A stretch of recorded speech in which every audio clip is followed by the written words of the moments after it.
Eu tenho uma palavra para compartilhar com você nessa noite. E eu sinto que é uma palavra bem pastoral. No sentido de acalmar o seu coração para algumas coisas. Eu sinto que desde hoje de manhã, quando eu estava já orando, inclusive inquieto por algumas coisas já acontecendo, eu fiquei lá na presença e falei: Senhor, aquieta meu coração, acalma meu coração, porque são tantos desafios, tantas coisas que vêm para roubar a paz. E ali orando foi aonde surgiu um tema, um tema que eu quero compartilhar com você. Até quando, Senhor? Vamos falar junto? Até quando, Senhor? Eu sei que você nunca falou isso, eu tenho certeza que você nunca disse isso, até quando, Senhor? Mas é uma expressão do salmista, é uma expressão de Davi, é uma expressão de um momento, de um grito na alma de Davi. E eu quero já te convidar a abrir sua Bíblia no Salmo 13, nós vamos ler alguns versículos aqui. E eu quero mostrar para você que às vezes nós entramos neste questionamento: até quando, Senhor? Até quando vai isso? Até quando vai acontecer? Até quando isso vai incomodar? Até quando isso vai ferir? Até quando isso vai... Olha só, até quando, Senhor? Para sempre te esquecerás de mim? Olha o nível, eu estou falando de Davi, um homem que transmitia sua adoração em músicas, a sua oração em salmos. E Davi está aqui nesse Salmo 13, dizendo: até quando, Senhor, para sempre te esquecerás de mim? Até quando esconderás de mim o teu rosto? Até quando terei inquietações e tristeza no coração dia após dia? Até quando o meu inimigo triunfará sobre mim? Olha para mim e responde. Olha para mim e responde, Senhor meu Deus. Ilumina os meus olhos, ou do contrário, dormirei o sono da morte. Eu vou morrer se o Senhor não me falar. Os meus inimigos dirão: eu o venci. E os meus adversários festejarão o meu fracasso. Eu, porém, confio em teu amor, e o meu coração exulta em tua salvação. Quero cantar pelo bem que me tem feito. Amém? Um aplauso pela palavra do Senhor. Aleluia.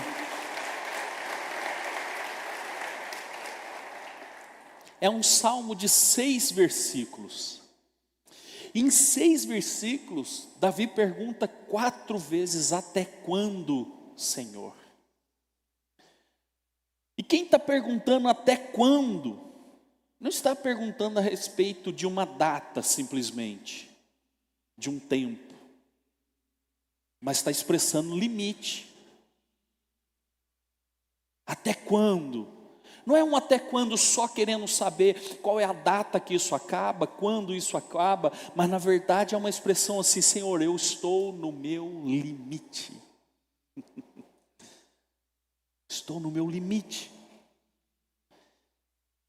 É uma pergunta de quem está dizendo assim: eu cansei, não aguento mais, não quero mais, estou a ponto de chutar a jaca no pau de barraca com balde e tudo. Se é que você me entende. E muitas vezes essas expressões, elas vêm e vêm acompanhadas de um pedido de resposta, assim como Davi falou: Senhor, me responde, por favor, me responde. Se o Senhor não responder, eu vou morrer. Eu vou morrer se o Senhor não me falar. E eu percebo, querido, e já aprendi, que muitas vezes quando nós estamos nesse nível de limite, tem 2 coisas importantes que Deus faz. E isso aqui eu estou falando de experiência minha, eu quero compartilhar com você. Quando eu estou no meu limite, o que Deus faz? Quando eu estou no meu limite, é porque Deus quer expandir o meu território. Quando estou no meu limite, segunda coisa, é que eu tenho os maiores encontros com Deus. E eu quero que você entenda essa verdade, é quando você está no seu limite, que você vai perceber Deus expandindo os seus territórios. Por quê? Porque no comodismo, no conforto, ninguém pergunta até quando? Ninguém que esteja bem, ninguém que esteja plenamente feliz, ninguém que esteja completamente organizado, com a vida arrumada emocionalmente, financeiramente, espiritualmente, ninguém vai perguntar, até quando, Senhor, eu vou ficar na bênção? Não, não. De forma nenhuma.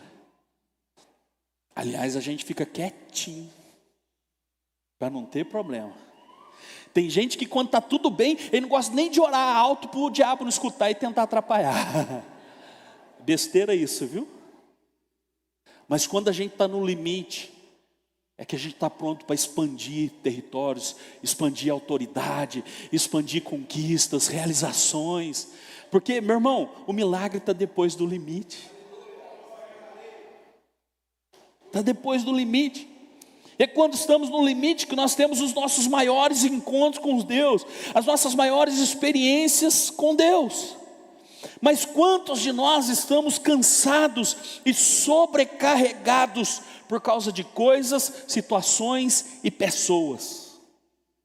Quantas coisas nós temos carregado? Quantas situações têm nos afligido? Quantas pessoas têm te incomodado? Só que Jesus fala o seguinte: olha, vem até mim, você que está cansado e sobrecarregado. O que é sobrecarregado? Uma carga além, e Ele vos aliviará. Sabe, mas a gente insiste em carregar alguns pesos. Um dia um homem estava pedindo carona, e um rapaz passou numa carroça, e falou assim, carona, tal, pode subir. Aquele homem pegou uma mala muito pesada, sentou no banco ali da carroça, da charrete do homem, e botou aquela mala no colo, e ficou segurando. E aquele moço foi guiando a charrete, e foi ficando incomodado. Cara, por que ele não põe isso aqui na carroça, cara? E aquilo, ele falou, deve ter alguma coisa de valor ali, ele está com medo. E foi indo, o rapaz ralando, segurando aquele peso todo. Aí o rapaz da carroça falou assim para ele, amigo, desculpa eu te perguntar, mas por que você não pega essa mala pesada e você põe na carroça? Aí o rapaz falou assim, é que eu quero poupar o cavalo.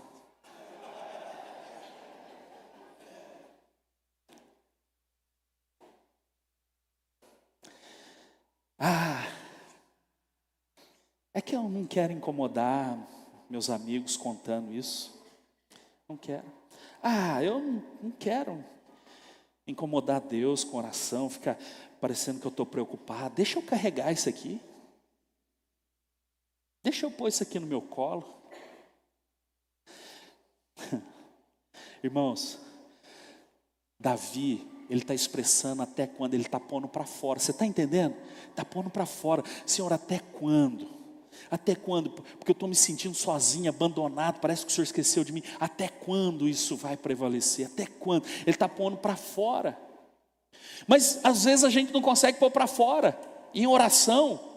E eu não estou falando simplesmente que você tem que chamar alguém, ligar para alguém, sentar, falar.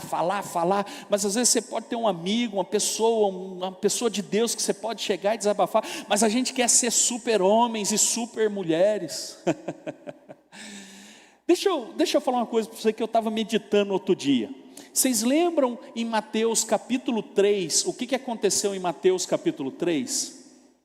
Jesus foi batizado por João Batista, e a Bíblia diz o seguinte, e o Espírito do Senhor conduziu Jesus para o deserto, para ser tentado pelo diabo. Amém? Eu sei que você sabe o versículo, você está me olhando com essa cara, né? Mas você sabe. Então o Espírito do Senhor levou Jesus ao deserto para ser tentado pelo diabo. Quem foi que levou Jesus? O Espírito Santo. Depois de 40 dias, é relatado para nós, o evangelista escreve que Jesus teve fome. Sim ou não? Teve fome. A Bíblia diz que o diabo se apresenta a Jesus e começa a tentar Jesus. Sim ou não? Você não é o Filho de Deus? Transforma essa pedra em pão. Você não é o Filho de Deus? Então, foi lá no pináculo do templo, lança daqui, ele dará a ordem aos teus anjos. Cita até o Salmo 91, Satanás. Cita o Salmo 91 para ele, fala, lança daqui, os anjos vão vir te acudir. Olha, está vendo aí os mundos e tal, se você se prostrar e me adorar, eu vou te dar. O diabo tentando Jesus. Legal. Aí Jesus sai dali e começa a chamar os seus primeiros discípulos, sim ou não? Se depois disso é que Jesus começa a chamar os seus discípulos, como é que eles sabiam que Jesus foi tentado? Porque Jesus falou. Jesus não foi sozinho? Eu não sei que jeito que você lê a Bíblia, meu irmão. Eu leio a Bíblia desse jeito. Eu não sei como é que você lê.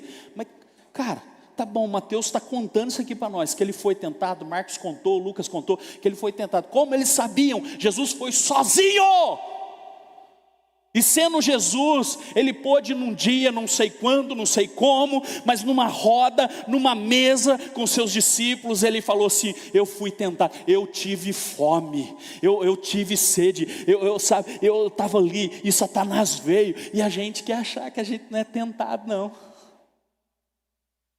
Peito de pomba.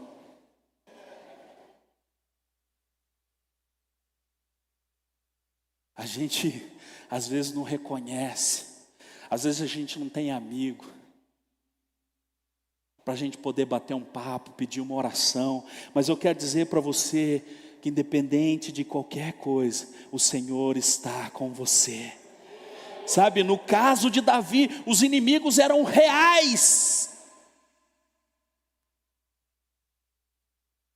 Esse salmo foi escrito num período muito difícil na vida de Davi. Alguns estudiosos dizem que foi na época da perseguição de Saul, quando Saul estava perseguindo Davi para matá-lo. Outros dizem que não há base para afirmar isso e que talvez Davi estivesse passando por uma enfermidade muito grave, ainda nesse período de fuga de Saul, independente do que foi, era num período de perseguição e fuga, e os inimigos eram reais, os inimigos eram visíveis, o perigo era iminente, e nós muitas vezes estamos lutando também com inimigos, contra inimigos que são invisíveis, mas que são reais. Luta no casamento, luta nas emoções, luta nas finanças, luta na vida amorosa, luta no ministério. E aqui eu quero entrar no primeiro ponto dessa mensagem com você. Faça do que você está vivendo uma lição e não uma prisão. O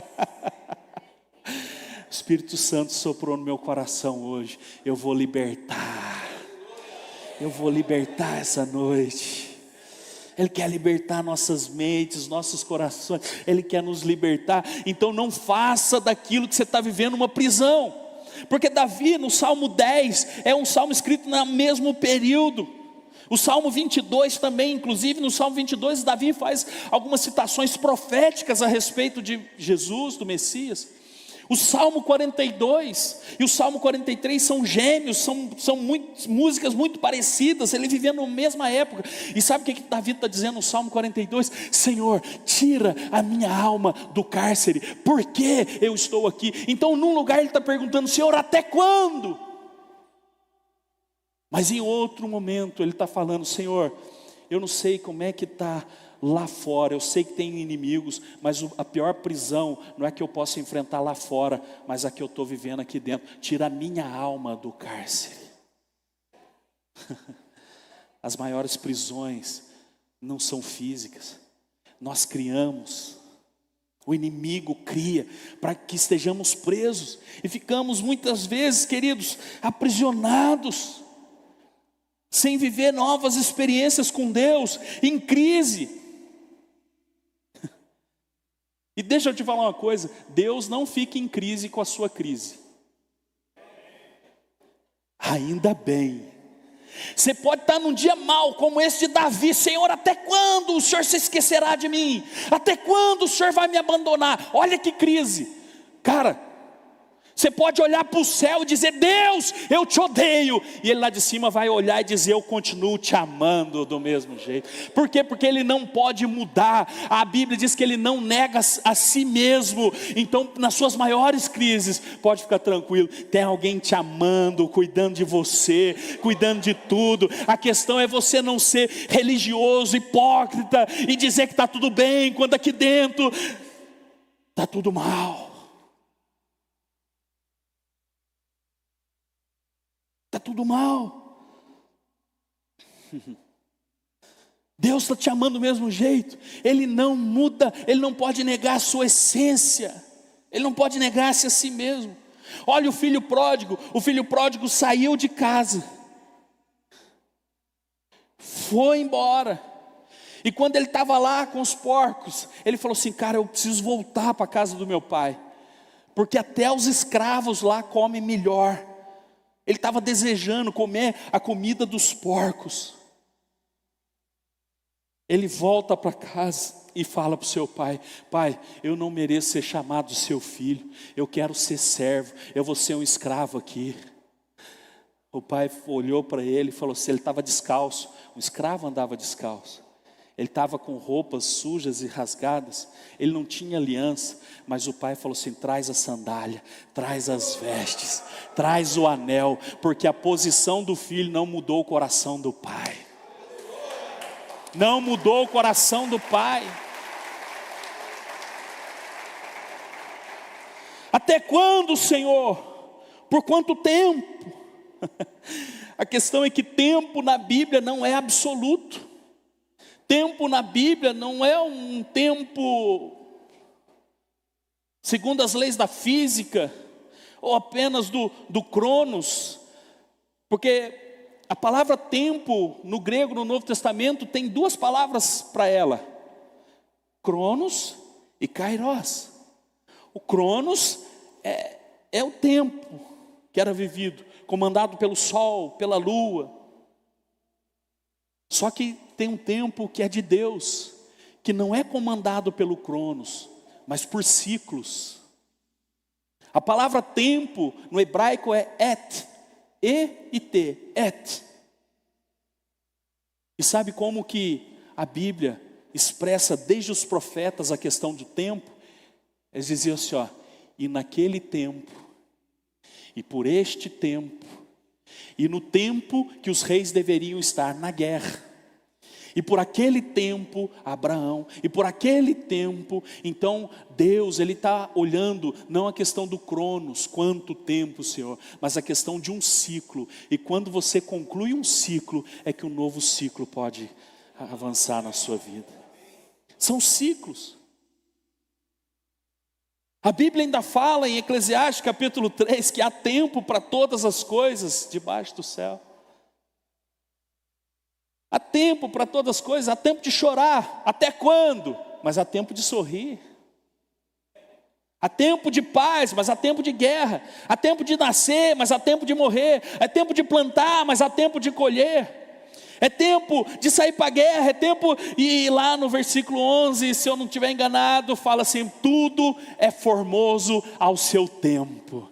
Então a questão do tempo, do até quando, desse nosso grito até quando, Senhor, não é uma questão de meses, faz tantos meses, tantos anos, tantos dias. É uma questão, Senhor, o que eu preciso aprender para que eu possa avançar. E quando você vencer um ciclo, meu irmão, um novo ciclo estará te esperando, em nome do Senhor Jesus. Mas o que você não pode? Você não pode se afastar do Pai.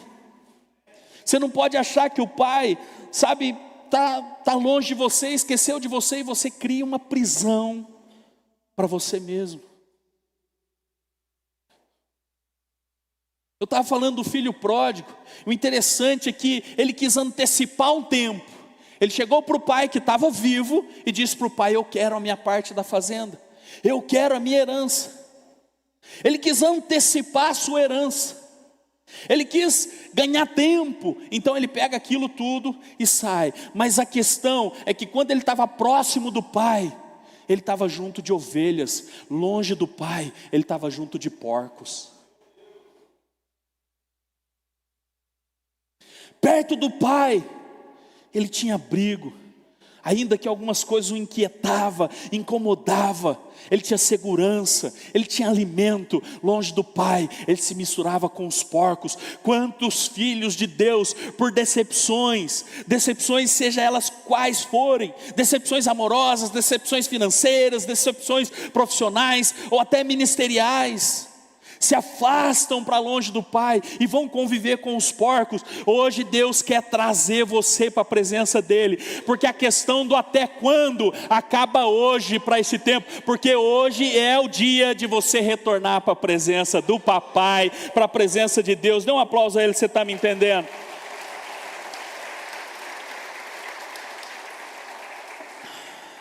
Segunda coisa que eu quero falar com você: Deus trabalha mais com processo do que com milagre. Deus trabalha mais com processo do que com milagre. Davi tinha 16, 17 anos quando foi ungido. Sabe quando ele foi sentar no trono? Com 30. Mas o que ele estava fazendo nesse meio termo? Fugindo de Saul, matando leão, matando urso. Meu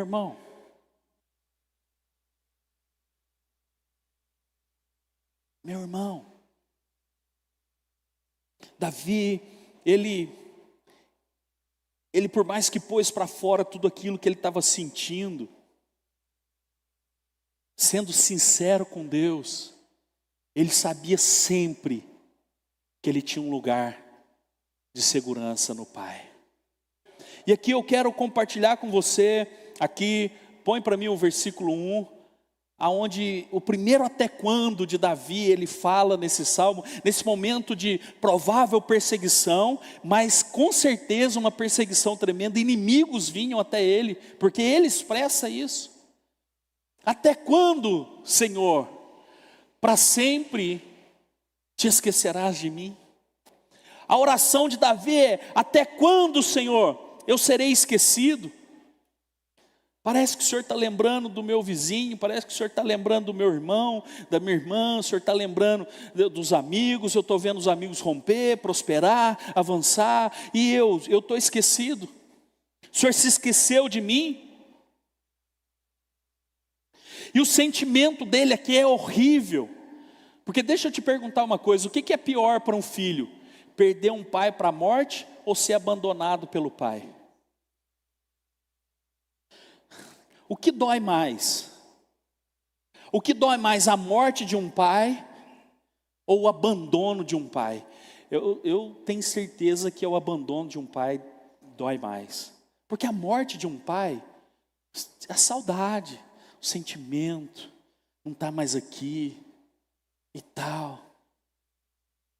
Agora, o sentimento de um filho, que o pai está vivo e não se importa com ele, não liga para ele e o abandonou. Meu irmão, você está comigo? O que Davi está sentindo é isso: eu estou abandonado, eu sei que eu tenho pai, eu sei que Deus é meu pai, mas eu me sinto esquecido. Até quando, Senhor, te esquecerás de mim? Para sempre? Você já foi esquecido por alguém? Alguém marcou com você e não foi? Encontro, pastor? Encontro? Eu tenho um essa semana que eu marquei no Waze. No Waze não, como é que chama mesmo? Hã? Não sabe, sem vergonha. Não sabe. Tinder.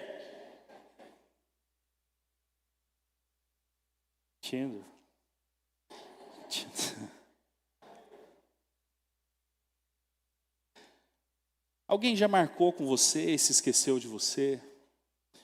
Qual foi o sentimento? Se fosse uma coisa muito séria. Sabe, queridos, José, é interessante a vida de José. José, ele tinha sonhos, sim ou não?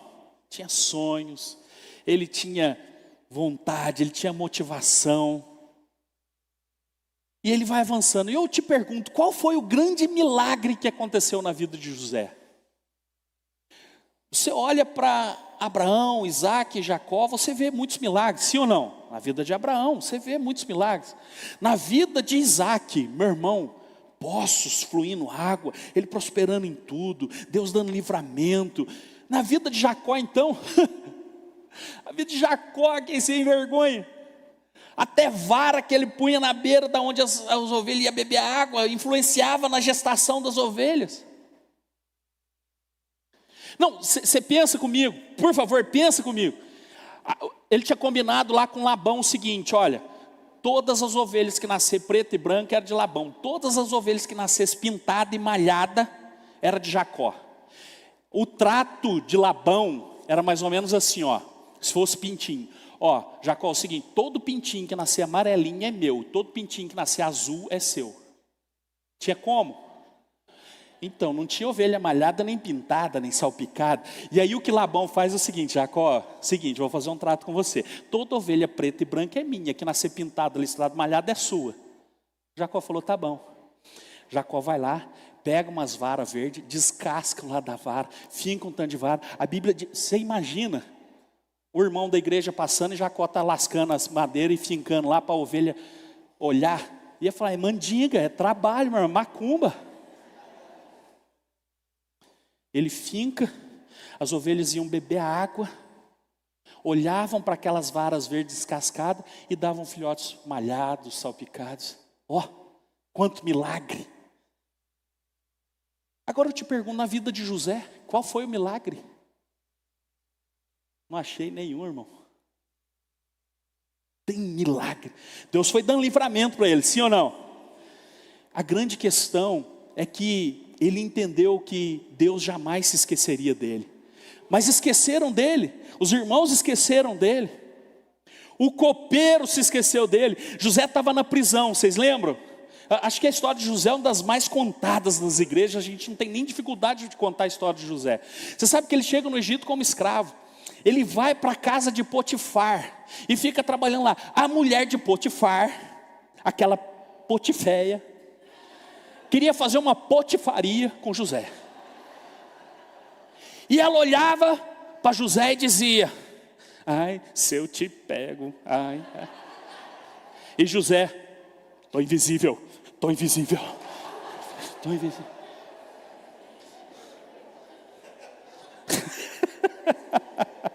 Estou invisível, meu irmão, não quer saber dessa tranqueira. É só para ajeitar o clima. Só para organizar as coisas aqui. Mas só que ela foi e tentou agarrar José, que negócio, José saiu correndo, largou a capa dele e tal. Ela gritou, falou que ele tentou agarrar, foi lá na prisão. Ele foi interpretações, interpretou corretamente. O padeiro estava armando uma conspiração contra o faraó, morreu, o copeiro era inocente. José fala para ele, lembra de mim quando você estiver diante do faraó. A Bíblia diz no versículo seguinte, e o copeiro se esqueceu de José. Meu irmão, se sentir esquecido, José fica 2 anos, 2 anos, irmão. Mas que bom que ele esqueceu, sabe por quê? Porque se o copeiro se lembrasse, no máximo, era que José ia ser assistente do copeiro. Mas a questão é que quando o faraó precisou, aí o copeiro, José. Aí ele interpreta o sonho do faraó. Então ele vai ser governador. Por quê? Porque mesmo que o copeiro se esqueceu dele, Deus nunca tinha se esquecido dele. Mesmo que alguém se esqueceu de você, Deus não se esquece de você. A palavra do Senhor nos fala em Isaías, pode uma mãe se esquecer de um filho que amamenta, eu todavia jamais me esquecerei de vocês. Jamais. Então, meu irmão, muitas vezes a estratégia do inimigo é fazer com que você imagine que Deus se esqueceu de você. A segunda coisa que Davi fala, aqui, até quando esconderás de mim o seu rosto? Primeiro ele fala, até quando o Senhor se esquecerá de mim? No 1 mesmo, até quando esconderás de mim o teu rosto? A expressão aqui no hebraico é, até quando eu serei desprezado? Essa era a oração de Davi. Até quando, Senhor, eu vou ser desprezado?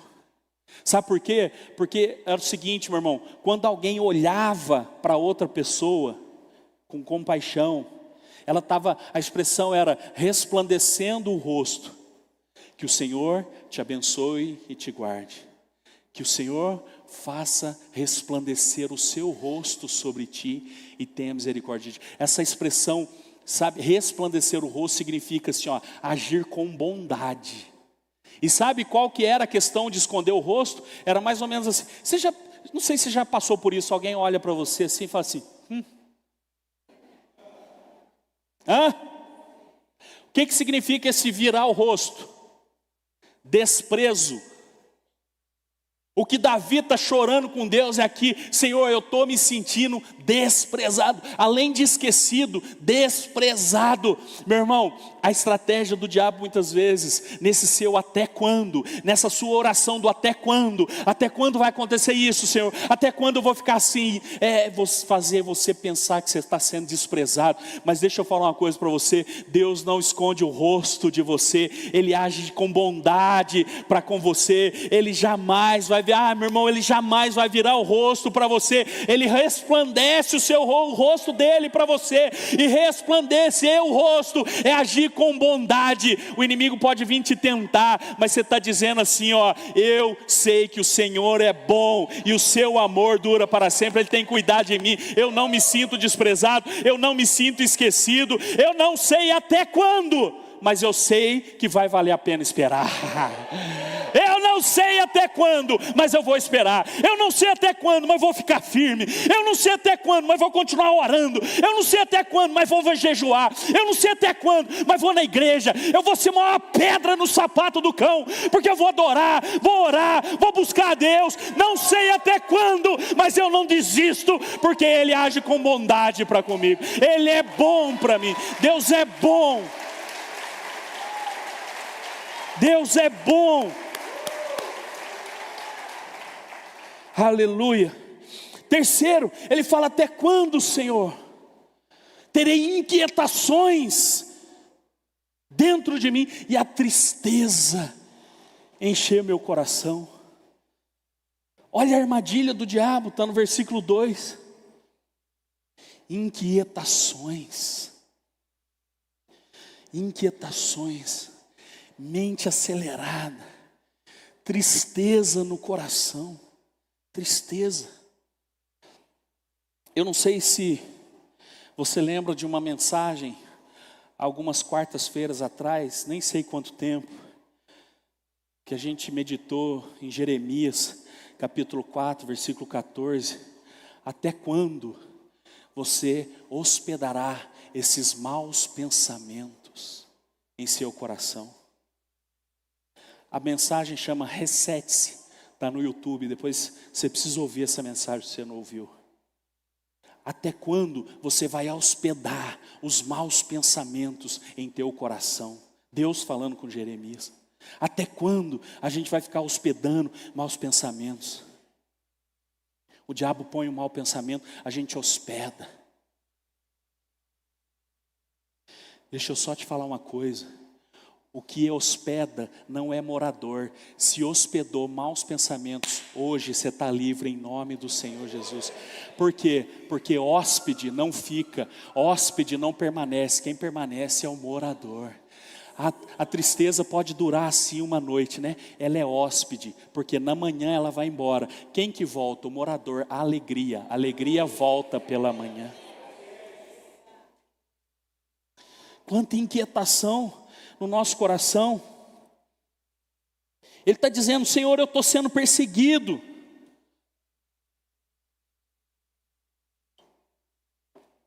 E quarto, ele fala, até quando O meu inimigo triunfará sobre mim, ou seja, até quando eu serei humilhado? Até quando eu serei humilhado?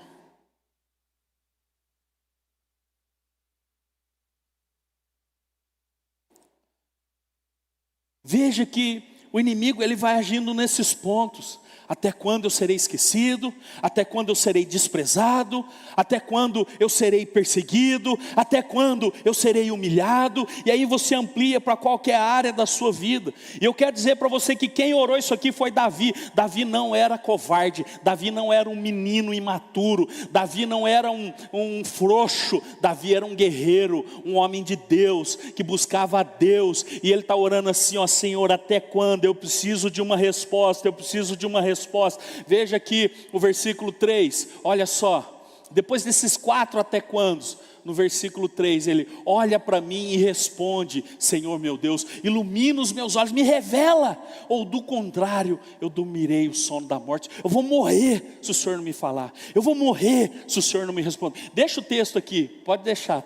Eu vou morrer se o Senhor não me responder, eu preciso que o Senhor me responda. E aqui eu entro no terceiro ponto: quando não tiver resposta, confie no amor. Quando não tiver resposta, confie no amor. Porque Davi está em crise, meu irmão. Em 6 versículos, ele está aqui no 3, ainda dizendo: Senhor, eu preciso de uma resposta. Eu quero uma resposta. Veja o versículo 4. Os meus inimigos dirão: eu o venci, e os meus adversários festejarão o meu fracasso. Você está entendendo a crise desse homem? Eu preciso de uma resposta, Senhor. Eu preciso de uma resposta, porque senão os inimigos, meus inimigos vão triunfar sobre mim, vão me vencer. Deixa eu te dizer uma coisa: no mundo você terá muitas aflições, mas tenha bom ânimo, Ele já venceu o mundo. Sabe, em Cristo nós já somos mais do que vencedores. O inimigo não vai vencer essa batalha no seu casamento, na sua família, na vida dos teus filhos, na tua vida financeira, na tua vida emocional, relacional. O inimigo não vai vencer, você vai vencer. Então para de querer o tempo todo de Deus uma resposta, porque Deus fala pouco e nunca se explica. Eu também aprendi nesses anos de caminhada: Deus fala pouco e nunca se explica. Não, Deus precisa me explicar. Eu fico vendo umas teologias, principalmente da televisão, que é assim, ó: você determina, você fala, você decreta, aí Deus está lá em cima: aonde que eu assino para você, filho? Aonde que eu assino? Será que é assim?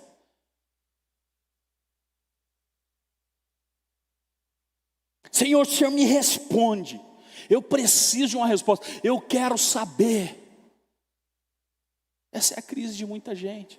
Essa é a crise de muitos de nós. Só que Davi não murmurou por falta de resposta. Porque, como eu te disse, Deus fala pouco e nunca se explica.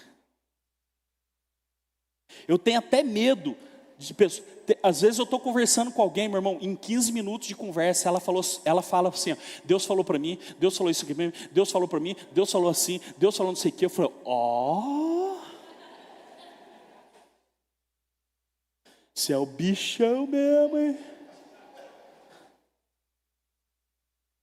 Deus fala, Deus fala, Deus fala, Deus fala. Deus nunca vai te dar um novo comando sem que você tenha obedecido o primeiro comando que Ele deu. Nunca. Deus fala com Abraão: sai da tua terra, da tua parentela, da casa do teu pai, vai para uma terra que eu te mostrarei. Abraão saiu, foi ou não foi? Ele foi e saiu sem nada da parentela, ou Ló foi junto? Ló foi junto. Se você prestar atenção, tantos acontecimentos que tiveram, Deus só volta a falar com Abraão depois que ele se separa de Ló. Porque ele não obedeceu completamente o primeiro comando, e Deus não falou de novo com ele.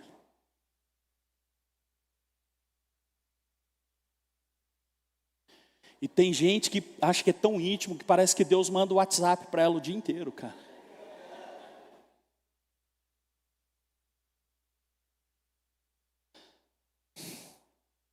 Só que tem uma coisa muito interessante, meu irmão, porque Davi dá uma virada nesse salmo. Mas ele dá uma virada nesse salmo. Porque eu vou ler o 3 com você de novo. Volta no 3 para mim. Ele está perguntando até quando, e aqui no 3, olha para mim e responde: Senhor meu Deus, ilumina os meus olhos, ou seja, me revela. Ou do contrário, eu dormirei o sono da morte. Versículo 4. Os meus inimigos dirão: eu venci, e os meus adversários festejarão o meu fracasso. Olha o 5. Eu, porém, confio em teu amor, o meu coração exulta em sua salvação. Sabe, quando não tiver resposta, confie no amor. Nem sempre você vai entender o porquê, mas você precisa confiar no amor de Deus. Eu confio no teu amor, Senhor. Eu não tenho. Ele orou. Você encontrou alguma resposta de Deus? Responde, crente. Você encontrou alguma resposta de Deus?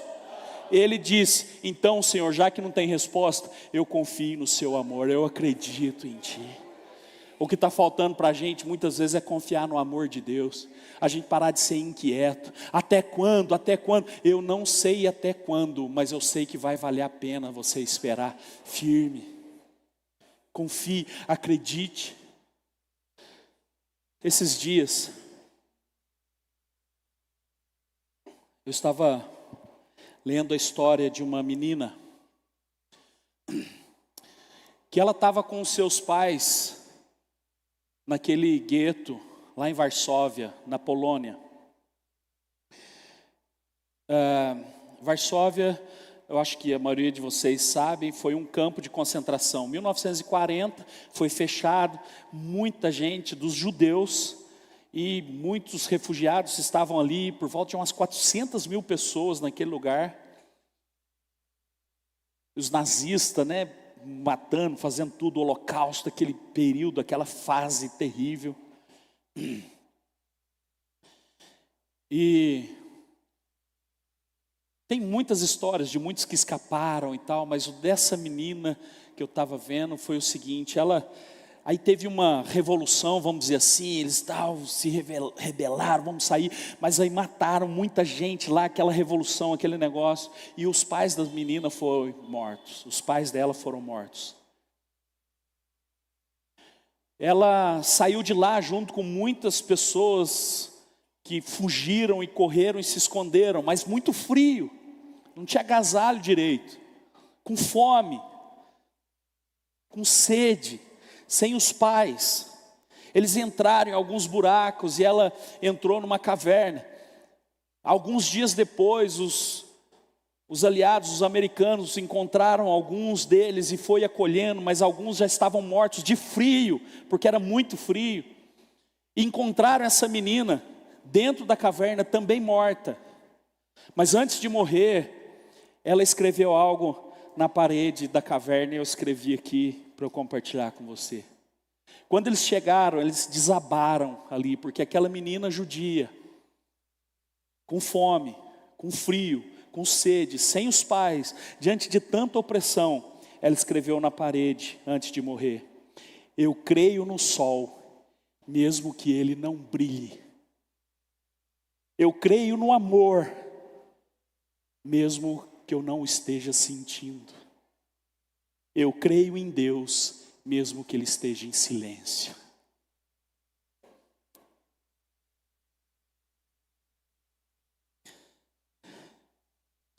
Eu creio no sol, mesmo que ele não brilhe. Estava frio. Eu creio no amor, mesmo que eu não o esteja sentindo. Abandonada, perseguida, órfã. E eu creio em Deus, mesmo que Ele esteja em silêncio. Eu não sei quantas orações ela fez, não sei por quanto tempo ela orou, mas ela deixou registrado: eu continuo crendo, mesmo que Ele esteja em silêncio. E foi isso que Davi fez. Senhor, não tem resposta? Então eu confio no amor.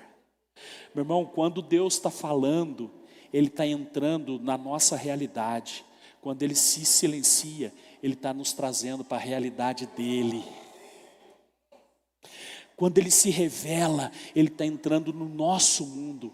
Quando Ele se aquieta, Ele está convidando a gente para o mundo dEle, para a realidade dEle. Se coloque em pé, eu quero orar com você. E o último versículo aqui com você em pé. O versículo 6 diz assim: quero cantar ao Senhor. Faltou um Senhor aqui na Bíblia, mas quero cantar ao Senhor pelo bem que me tem feito. Vamos ler todo mundo junto e põe um Senhor ali depois, ó. Quero cantar pelo bem que Ele fará, ou pelo bem que Ele tem feito. É um ato contínuo, é um presente com uma ação contínua. Ele tem feito bem. Eu não sei quais são os seus até quando. Não sei mesmo. Eu não sei o quanto, aqui mudou a versão, cantarei ao Senhor, porque Ele me tem feito muito bem. Ele me tem feito, qualquer versão, Ele me tem feito, ou seja, um ato contínuo. Obrigado, gente. Um ato contínuo que o Senhor está fazendo bem. Então eu não sei quais são suas orações, quais são os seus até quando, Senhor, seus questionamentos. Eu não sei se até hoje você se sentiu esquecido, desprezado, perseguido, humilhado, assim como Davi. Mas, meu irmão, enquanto não tiver resposta, fique firme, continue confiando no amor, porque o Senhor tem feito muito bem para você. O Senhor tem feito bem para você. O Senhor é bom e o seu amor dura para sempre. Eu quero que você, meu irmão, independente dos seus porquês, paraquês ou até quando, eu quero que você louve ao Senhor nessa hora. Davi, ele deu uma virada nesse salmo. Davi, ele está nos questionamentos, ele está numa crise, e de repente ele percebe que Deus não fala nada. E ele diz: Senhor, eu continuo confiando no seu amor. Eu vou cantar ao Senhor porque o Senhor tem me feito muito bem. Eu vou cantar ao Senhor porque o Senhor tem feito grandes coisas. Eu vou cantar ao Senhor porque o Senhor tem trazido provisão para a minha vida e para a minha casa. Eu não sei até quando, mas eu sei que vai valer a pena. Meu irmão, ore por um instante. Mude sua oração do até quando para dizer para Ele: eu confio no seu amor, Senhor. Eu quero colocar a tua igreja agora, Pai, diante de ti, Pai. Te peço, Senhor, em nome de Jesus, que o Senhor, Pai, nos dê resposta, Pai, daquilo que o Senhor achar conveniente, Pai. Que o Senhor fale ao nosso coração, revele para nós aquilo que o Senhor quiser revelar. Mas, Pai, pela fé agora, Senhor, nós entendemos, Pai, que mesmo que não haja resposta, nós confiamos em Teu amor, Pai. Que os Teus filhos, Pai, que estão aqui nessa noite, talvez com tantas perguntas, aqueles com quem o Senhor quis falar nessa noite, entenderam de imediato que era com eles. Então, Pai, muitos de nós estamos perguntando: até quando? Até quando, Senhor? Até quando essa humilhação? Até quando esse desprezo? Até quando essa perseguição? Até quando, Senhor, esse esquecimento? Até quando, Senhor, estaremos em uma caverna, em um buraco? Até quando, Senhor, estaremos esquecidos? Papai, eu sei que tem filhos do Senhor aqui que sabem, Pai, que podem muito mais, que podem, Senhor, que tem potencial para muito mais, Senhor. Mas quantas vezes tem caído nessas armadilhas do inimigo, onde o inimigo vem mentindo, Senhor, que estão esquecidos, desprezados, humilhados, perseguidos. Mas, Pai, como o próprio apóstolo Paulo disse: perseguidos, mas nunca destruídos. caluniados, mas nunca desistidos, Senhor. Que possamos estar aqui hoje, Pai, e termos encontrado, Pai, motivação para o nosso coração. E mesmo, Senhor, que não haja resposta, mesmo que não haja, Senhor, nenhum sinal, estamos entendendo que o Senhor trabalha mais nos processos do que no milagre. Então, nesse processo que estamos vivendo, que não venhamos a desistir, a desanimar, a gritar, Senhor, com a nossa alma, mas que possamos descansar em Ti, Senhor, e ter a certeza de que o Seu amor e a Sua bondade estão sobre nós, que o Senhor não virou o rosto. Olhe para essa mulher, Senhor, olha para esse homem, Pai, para esse jovem, olha para cada um aqui, Senhor, que tantas vezes tem questionado: até quando não vai dar certo essa área da minha vida? Até quando não vai fluir essa área da minha vida? Até quando a minha empresa vai ficar nessa situação? Até quando as minhas finanças? Até quando o meu casamento? Pai, que hoje aqui, Senhor, possamos aprender a descansar em Ti e a descansar no Teu amor, Pai, a descansar no Teu amor, Senhor. Nos perdoe todas as vezes que a nossa fé falhou. Nos perdoe todas as vezes, Senhor, que tentados pelo inimigo, reclamamos ou murmuramos. Mas nessa noite, Pai, aprendemos com Davi que vamos cantar ao Senhor, porque o Senhor tem feito muito bem para nós. O Senhor tem feito muito bem para nós. Querido, se você puder e quiser, repita uma oração comigo. Fala assim: Senhor, eu estou em Tuas mãos e me submeto à Tua vontade e à Tua direção. Eu sei que o Senhor está comigo, não estou esquecido, nem abandonado, nem desprezado e nem humilhado. Que todas as mentiras do diabo caiam por terra hoje, e eu fico com a verdade da Tua palavra. O Senhor me ama, que é o melhor para mim, e eu confio no Teu amor e na Tua bondade para mim e para minha família. Amém. Aleluia. Glória a Deus. Glória a Deus. Oh, mais forte, exalte a Ele, glorifique a Ele.